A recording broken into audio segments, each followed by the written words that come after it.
एक तरफ रूस की पूरी वायुसेना को हाईजैक करने का प्लान बन चुका है, तो वहीं दूसरी तरफ चीन तो भेज रहा है रूस में अपनी सेना। क्या भारत आर्मेनिया भी भेजेंगे? आखिर क्या है मामला, जानेंगे क्या कुछ चल रहा है जियोपॉलिटिक्स में। इसके अलावे बहुत कुछ, आइए जानते हैं इन खबरों को विस्तार से। रूस यूक्रेन की लड़ाई अब एक अलग ही मोड में जा रही है। जहां तक लुहांस्क और डोनेस्क की बात थी, अब ऐसा लगता नहीं है कि रूस लुहांस्क और डोनेस्क तक रुकेगा, और इसके पीछे कहीं न कहीं जिम्मेदार यूक्रेन को भी माना जा रहा है। यूक्रेन शांति तक बात को पहुंचाने की बजाय लगातार किसी न किसी देश से सैन्य सहायता ले रहा है और इस लड़ाई को आगे जारी रख रहा है। यूरोपीय देशों को काबू में करने का प्लान भी रूस ने एक्टिवेट किया। 10 दिनों के लिए ही टेलर दिखाया जर्मनी को कि हम क्या कर सकते हैं। हालांकि 10 दिनों तक बंद रखने के बाद गैस पाइपलाइन को फिर से रूस ने चालू कर दिया,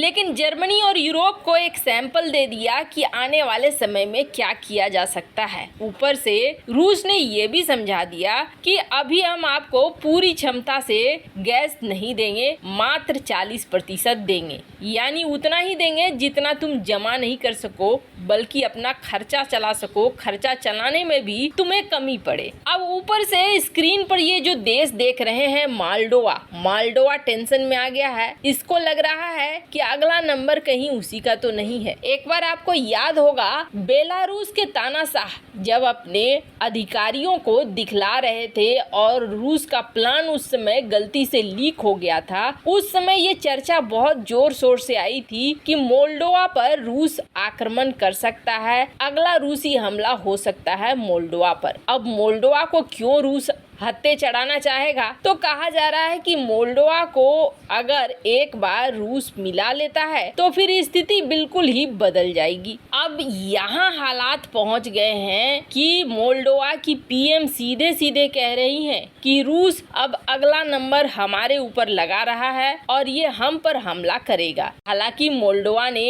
ये बात साफ कर दिया है कि अभी तक रूसी सैनिक मोल्डोवा में नहीं घुसे हैं, लेकिन अगला टारगेट मोल्डोवा बनेगा, इसको लेकर खबरें आनी शुरू हो चुकी हैं। हालांकि ये बेहद दुखद है जब किसी देश का पीएम या प्रेसिडेंट खुद ही ये कहने लगे कि हम अगला टारगेट बन जाएंगे, तो उस देश की जनता वैसे ही डर जाती है। स्क्रीन पर आप देख सकते हैं, यहाँ है मोल्डोवा, और मोल्डोवा यूक्रेन के लिए भी महत्वपूर्ण है और रूस के लिए भी महत्वपूर्ण है। ऐसे में अगला निशाना अगर मोल्डोवा बनता है तो फिर सचमुच रूस की एक और कड़ी पूरी हो जाएगी। खैर, जहाँ एक तरफ ये सब कुछ हो रहा है तो वहीं रूस की खुफिया एजेंसी एफएसबी ने एक दावा किया है जिसके अनुसार यूक्रेन और यूके मिलकर एक बड़ा प्लान बना रहे हैं। इस प्लान के तहत अगर इनका प्लान पूरी तरीके से सफल हो गया तो रूसी वायुसेना ही हाईजैक हो जाएगी। फाइटर जेट ही नहीं मिलेंगे रूस को जिससे कि वो लड़ सके लड़ाई को, और इसके लिए एक अलग ही तरकीब अपनानी शुरू कर दी है। यूक्रेन के एजेंट रूसी पायलटों से किसी न किसी तरीके से संपर्क साध रहे हैं, और संपर्क साधने के बाद इन्हें एक बड़ा ऑफर दिया जा रहा है, और इस ऑफर को एक बार को कोई भी पायलट हिल जाएगा ऑफर सुनकर। हालांकि जिस तरीके के प्लान चल रहे हैं यूके और यूक्रेन को, जैसे ही इसकी खबर रूस को लगी, रूस ने सभी हवाई अड्डों, सैन्य ठिकानों की सुरक्षा को बढ़ा दिया है, और इतना ही नहीं, रूसी पायलटों, बड़े बड़े अधिकारियों की भी निगरानी की जा रही है। हुआ ये है कि यूक्रेन और यूके ने मिलकर ये कहा है कि हम उन लोगों को, जो पायलट रूसी विमानों को हाईजैक कर यूक्रेन में उतारेंगे, हम उन्हें $4000 की एडवांस रकम देंगे, और ये सिर्फ बुकिंग अमाउंट है। जब हमारे यहाँ ये फाइटर जेट उतर जाएंगे तो हम मिलियंस ऑफ डॉलर देंगे, और न सिर्फ मिलियंस ऑफ डॉलर, इसके साथ एक और प्रस्ताव दिया है। अब जो पायलट उतर आएंगे उन पायलटों की सुरक्षा की क्या गारंटी है, वो कैसे बचेंगे?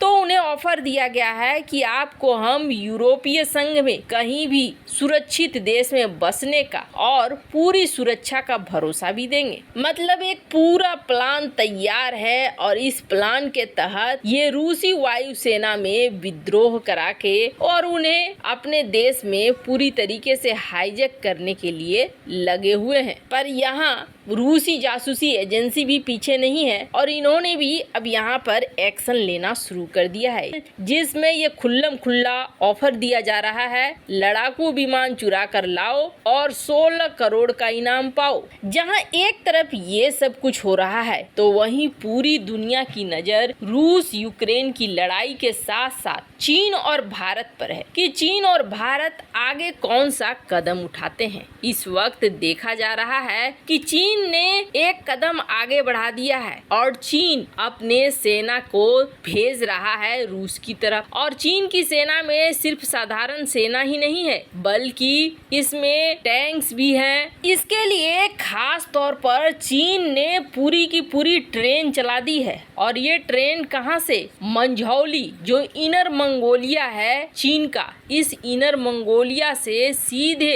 रूस के जेबाइक्लास्क तक पहुंचेगा। इस ट्रेन में पूरी तरीके से खचाखच सैनिक भरे हुए हैं, हथियार भरे हुए हैं और इसके कई वीडियोज भी सोशल मीडिया पे आ रहे हैं जिसमें इन हथियारों को जाते हुए देखा जा रहा है। हालांकि सबसे बड़ी बात ये है कि ये एक ऐसे समय में हो रहा है जिसमें पहली बार न सिर्फ चीन बल्कि नाइजर और रवांडा भी अपनी सेना को भेजेंगे। अब सवाल उठ रहा है कि क्या ऐसे हालातों के बीच भारत अपनी सेना को भेजेगा। दरअसल रूस 2015 से एक वार गेम को आयोजित करता है जिसमें दुनिया के कई देश आते हैं, करीब 40 देश आते हैं और 40 देश इसमें हिस्सा लेते हैं और ये युद्ध वाला खेल जिसमें तय होता है किसकी टीम क्या जीती, ये सब कुछ होता है। लेकिन हालात इस वक्त ऐसे नहीं है कि यहाँ पर देश पहुँच सके। युद्धग्रस्त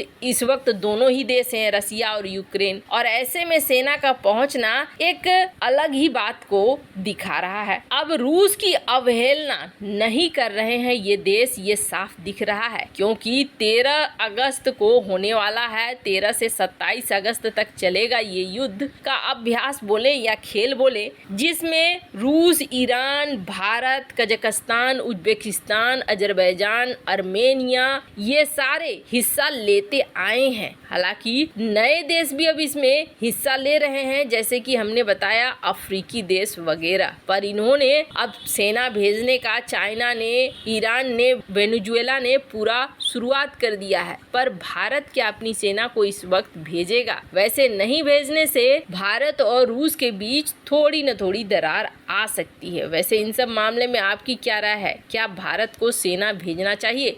वैसे कमेंट कर अपनी राय जरूर बताएं। जल्द मिलते हैं अगले वीडियो में नई खबर के साथ।